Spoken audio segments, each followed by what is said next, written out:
What's up, everyone? This is Jared and Nick from WhatCheers Beer Reviews, and tonight we're doing Bourbon County Brand Stout, BCBS. This is a pretty big one. I know I'm excited for it. I haven't had it yet. Nick has it all the time. He's super excited for it. Yeah, this is a legendary stout, guys.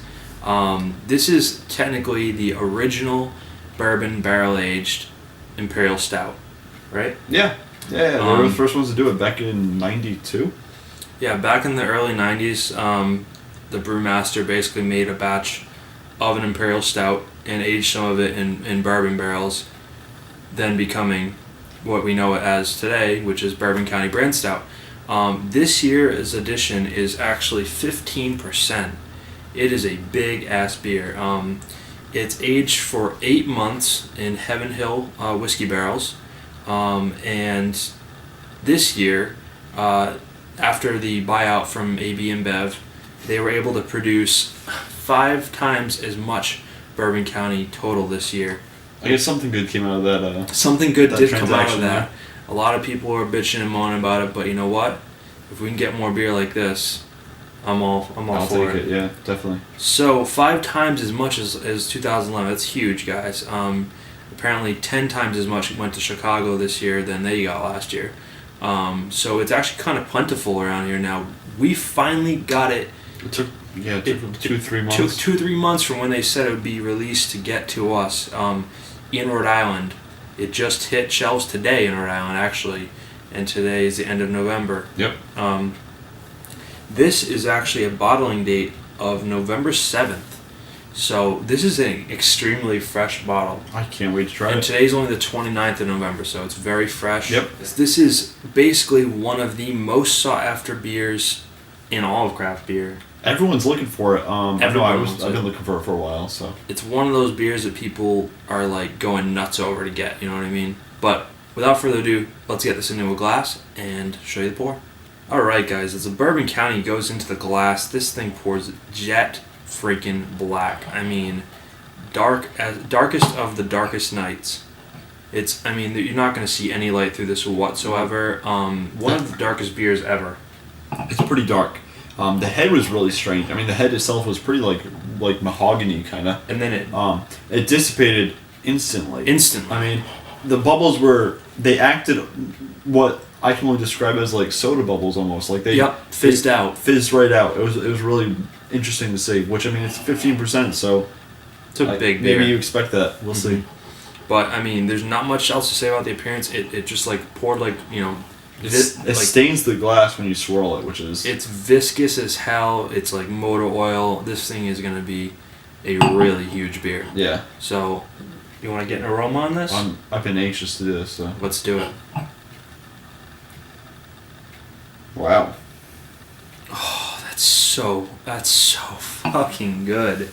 Super, I got tons of like dark fruit out of this, like raisiny notes. The bourbon is there. You're getting the bourbon barrel. You're getting the wood, the oak right away, along with the vanilla.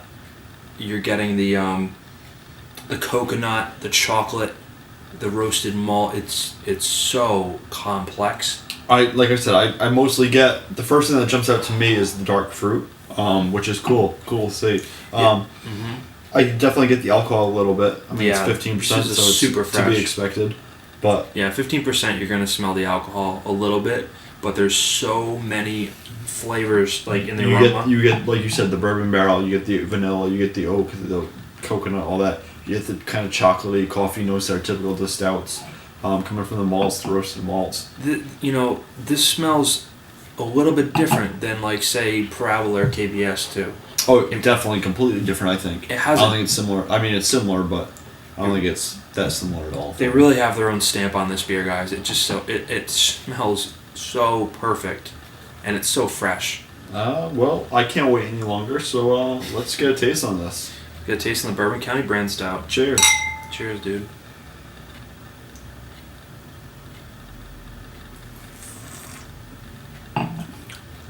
Wow, that's weird in a good way. That's like unlike anything else, which is awesome. Super sweet up front. Actually, it's super sweet. Now I'm getting tons of coconut on it. Tons of it. Tons of coconut in the back end. Super sweet up front. You're getting that chocolate. Obviously, you're getting that chocolate kind of roasted malt flavor. You're getting the barrel. You know, you're getting lots the of bourbon. chocolate, lots of coconut and bourbon. Mm-hmm.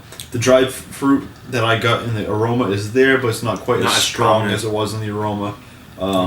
Definitely nice stout characteristics to it. Nice heavy mouthfeel. Oh yeah, this thing's super viscous. smooth. This thing's thick and viscous. I mean, this is a sipper. Definitely warm. You get that alcohol in the back of your throat, but it's nothing too harsh. Just to let you know it's there, really. And there is a nice carbonation. Yeah, there's a nice little prickly carbonation. That was the first thing I noticed was the carbonation, because after watching what happened to the head, I was a little not concerned, but I didn't expect a nice, definitely fine, carbonation. Right, it's and very there. fine. There's lots to it, so a very fine kind of carbonation. It's kind of prickling the tongue. It actually makes it more drinkable. Like it cuts through the sweetness. Keeps it a little bit lighter. Keeps it moving. Yeah, this is awesome. Yeah. Wow. We're drinking at room temp. You know, at the end of the night, this is the way to do it, and especially with the colder months, this beer will warm you up. It would go great with desserts too. Yeah, go great with like a chocolate cake. Any kind of dessert, really, like especially for the holidays. Yeah. You know, if you can bring this to trying this a week late, this would have been great for Thanksgiving. Oh, I know. Like I said, we just got this bottle, and it's the. That's the last thing I needed, though. I drank way too much this Thanksgiving. I don't know about you, but I had a 120 at like 4 in the morning. That was my Thanksgiving. But yeah, this bottle's only like 3 weeks old, guys. So it's so fresh for a Bourbon County bottle. Outstanding. And for 15%, goes down pretty well. I mean, you're not gonna be a little too well. Yeah. Man, this is good. This is good. I will say this. It's very sweet, and I feel like it kind of has to be, you know, to make it kind of go down a little bit easier. But wonderfully complex. You just keep talking. I'm gonna keep drinking. Yeah, wonderfully complex beer. The aromas are world class. The flavors are world class. We kind of touched on all that. Lots going on. It's super complex too. There's so many flavors in this. The flavors you don't get in other stouts, which is awesome. This is one of those beers that I just had for the first time last year, and my mind was blown. You know, the other two bourbon barrel aged stouts that I would compare to this, they're even in this realm category, would be KBS from Founders and Parabola. Yeah, Parabola. But definitely in my top 3 stouts, barrel aged stouts that I've ever had. And judging by the reaction from people about this beer and the hype behind it, the verdict is out on this beer. It's really, really world class, and it is out every single year, so you know it's going to be out. You know, same thing with Parabola and KBS, I guess. But the cool thing they do with this is this is out every year, and then they release 2 variations of it, which change every year. Well, they have a coffee. The coffee comes around every year, but it's a different coffee. It's a different coffee. And then they add this third or the second variation is always different, which is awesome. Like a fruit. Yeah, this year it's gonna be cherry Last aged year in rye whiskey barrels. Yep. So, and last year it was raspberries and blackberries in rye whiskey. So those are gonna be coming soon. Yeah, they're out in Chicago now, but they haven't made it this far east yet. But they will be, and we'll definitely try to track those down and review those for you guys as well, because they're gonna be exceptional. Yeah, definitely. Another thing to note is that I just read yesterday, I think it was, that the barrel master at Goose Island has actually just stepped down. This is there's some changes going on at Goose Island because of the AB InBev. You know, he's starting his own brewery. He's starting his own brewery. That'll be a one to follow, that's for sure. And it makes you wonder a little bit about the future of the barrel program at Goose Island, yeah. And because he's kind of in charge of these really sought after beers that Goose Island makes. All right, guys, so we're gonna sip on this for a few minutes and come back with our rating. All right, guys. You know, after we sipped on this for a little bit of time, really enjoyed it. Yeah. As far as ratings go, I mean, BeerAdvocate gave this one what? 98. 98. RateBeer gave this one 1,000. Yeah, right. I think they gave him a perfect 100. What a surprise! What do you think on this one? Yeah, I mean, no question, guys. Top 3 barrel aged stouts for me. Period. Easy 100. You know, this is one of those beers. It just can't be better. Yeah, and it's tough. Not only that, it's so fresh, and it's this good, and it actually will probably get even better in a couple of years, which is ridiculous because it's perfect the way it is. For me personally, it's on the same level as Parabola for me, but they're two different beers. I think it's tough to say. I think this one's more complex than Parabola was, but I stand by the rating I gave Parabola, which I believe was 100.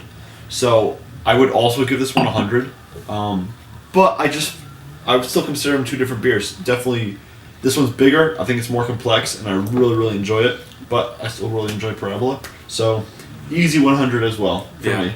At this level, I mean, it doesn't get any better. And I think the same thing goes for Parabola. The same thing goes for KBS. I've had Founders CBS as well. You know, those beers are just like, you know, you can't discount any of them. They're all world class, and this is no exception. Bourbon County, and it's the second year I've had it. Blows my mind how good this beer is. So well crafted. So with that being said, guys, if you can get it, get it. Get one bottle if you're not sure, at least. If you can get two. No. Get 2 bottles if you're not sure, because after you try the first one, you're gonna want a second one and age it. So you're gonna want definitely get at least 2. At least 2. If you can get the full 4-pack, do it. Full 4-pack. I was thinking the full case. The full case, that would be nice. But if you can get the full 4-pack, even open one each year. Yeah. See how it changes. This beer, I mean, right on the label, it says, this beer can evolve for up to 5 years. It'll change for up to 5 years. So, and it'll probably even go longer than that, to be honest. No problem at all. So, with that being said, guys, please, I'd love to hear what you guys think about this compared to other barrel aged stouts. Let us know what you think. And as always, comment, subscribe, check us out on Facebook, Twitter. I think that's everywhere. YouTube. We're on YouTube. You know, I mean, you guys, you're on YouTube, so just you know. All right, guys. Talk to us. Hope you enjoyed our review of Bourbon County Brand Stout. Cheers. Cheers.